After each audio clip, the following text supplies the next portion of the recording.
என்னுடைய Tamil YouTube channel மூலமாக உங்களுக்கு நாங்கள் வழங்கி வரும் போதனைகள் மிகவும் பயனுள்ளதாக இருக்கும் என்று நம்புகிறேன். அதன் மூலம் பயன்பெற்றிருப்பீர்கள் என்றால் அது மற்றவர்களுக்கும் அறிமுகப்படுத்துங்கள். அவர்களும் அதன் மூலமாய் பயன்பெறட்டும். கடந்த 40 வருடங்களுக்கு மேலாக நான் ஏஎஃப்டி சபையிலே போதகராக இருந்து பல்வேறு தலைப்புகளிலே பல்வேறு காரியங்களை குறித்து விவரமாக தொடர் போதனைகளாக பல வாரங்கள் போதிப்பது வழக்கம். இவையெல்லாம் பெரும்பாலுமானவைகளை பதிவு செய்து வைத்திருக்கிறோம் ஆடியோவாகவும், பிறகு கடந்த 25 ஆண்டுகளுக்கு மேலாக வீடியோவாகவும் அதை பதிவு செய்து வைத்திருக்கிறோம். அவைகளெல்லாம் அந்த காலத்திலே மக்களுக்கு மிகவும் பிரயோஜனமாக இருந்தது. ஒரு புரட்சிகரமான மாற்றத்தை மக்கள் மத்தியில் கொண்டு வந்தது என்பதுதான் உண்மை. அது இந்த தலைமுறையினருக்கும் பிரயோஜனமாக இருக்க வேண்டும் என்பது என்னுடைய ஆசை. இந்த தலைமுறையினரும் அதை கேட்க வேண்டும், அதை அனுபவிக்க வேண்டும் என்பதன் காரணமாக இந்த சேனல் ஆரம்பிக்கப்பட்டு அந்த போதனைகளெல்லாம் மறுபடியும் எடுத்து நாங்கள் போட்டு வருகிறோம். ஏராளமான பேர் இதை கண்டு பயன்பெறுகிறார்கள். அதை குறித்து எனக்கு மிகவும் சந்தோஷம். இந்த தலைமுறையினர் அதை கேட்க கர்த்தர் அப்படிப்பட்ட ஒரு வாய்ப்பை அவர்களுக்கும் கொடுத்ததற்காக நான் கர்த்தரை ஸ்தோத்திரிக்கிறேன். இதில் பல்வேறு தலைப்புகளில் உள்ள போதனைகளை போட்டு வருகிறோம். இன்னும் வரும் நாட்களிலே இன்னொரு தொடர் போதனையை ஆரம்பிக்கப் போகிறோம். சங்கீதம் 91 அதை நான் பல வாரங்களாக போதித்தேன். அது ஒரு அற்புதமான ஒரு சங்கீதம். அதை அறியாதவர்கள் இருக்க முடியாது. அற்புதமான ஒரு வாக்கு தத்தங்களும் காரியங்களும் நிறைந்த சங்கீதம் அது. முதல் 8 வசனங்களிலே சங்கீதக்காரன் தேவன் தனக்கு என்னவாய் இருக்கிறார் என்பதை அறிக்கை செய்கிறார். அதை நாம் காண்கிறோம். 8 வசனங்களிலே தேவன் தனக்கு என்னவாய் இருக்கிறார் என்பதை அவன் அறிக்கை செய்கிறான்.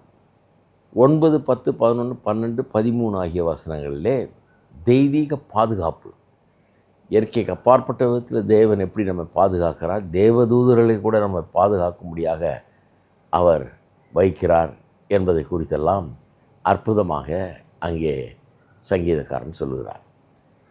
14, 15, 16 வசனம் கடைசியில் தம்மை நம்புகிறவர்களுக்கு தேவன் தரும் 8 விதமான வாக்கு தத்தங்களை குறித்து அங்கே தேவனே கூறுகிறார். அவரே மனுஷனுக்கு கூறுவது போல அங்கே வருகிறது.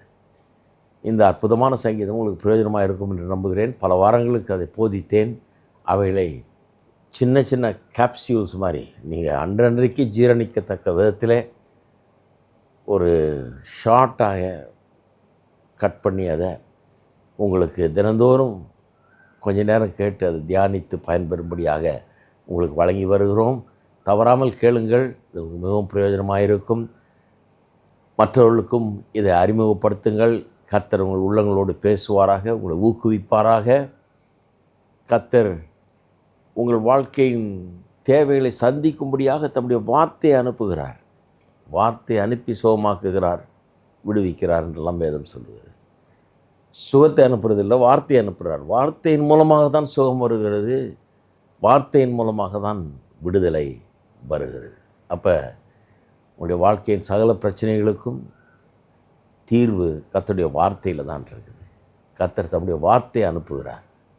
ஆகவே நீங்கள் எந்த பிரச்சனையில் இருந்தாலும் சரி, உங்களுடைய தேவை எதுவாக இருந்தாலும் சரி, கர்த்தருடைய வார்த்தை புறப்பட்டு வந்து உங்களுக்கு அந்த தேவைகளை பூர்த்தி செய்யட்டும்.